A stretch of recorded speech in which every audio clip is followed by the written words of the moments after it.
Bienvenidos amigos amantes de la odontología a un episodio más del Rincón del Odontólogo.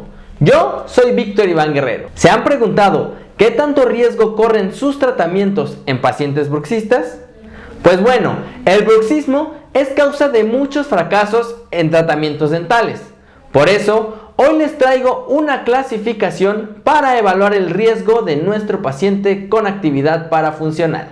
Comencemos.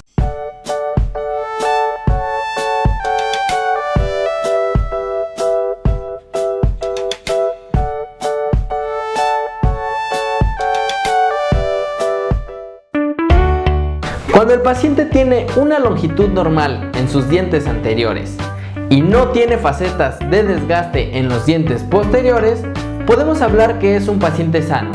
No tiene bruxismo, por lo tanto, no hay riesgo. Si el paciente presenta una alineación de los bordes incisales en dientes anteriores y facetas de desgastes planas en dientes posteriores, quiere decir que tiene una actividad parafuncional ligera. Sin embargo, el riesgo es moderado. Si el desgaste de los dientes anteriores es más notorio y alcanza los puntos de contacto, quiere decir que la actividad parafuncional ya es moderada. Por lo tanto, ya tiene un alto riesgo. En estos pacientes, algunos tratamientos restaurativos ya no son indicados. Los pacientes que ya presentan un desgaste casi total de sus dientes anteriores superiores tienen un riesgo muy alto. Su actividad parafuncional ya es severa, por lo tanto ya perdieron dimensión vertical. En estos pacientes, cualquier tratamiento restaurativo está contraindicado. Primero, hay que tratar y recuperar la dimensión vertical, controlar el bruxismo y después pensaremos en una rehabilitación. Este tipo de clasificación es recomendable introducirla en la exploración física y tomarla en cuenta para nuestro plan de tratamiento.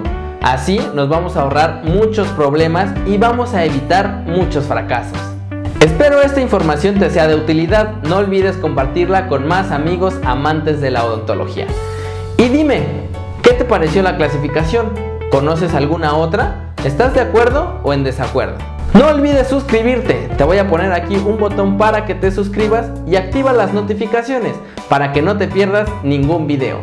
Sígueme en mis redes sociales y nos vemos en un próximo video. Gracias amigos amantes de la odontología.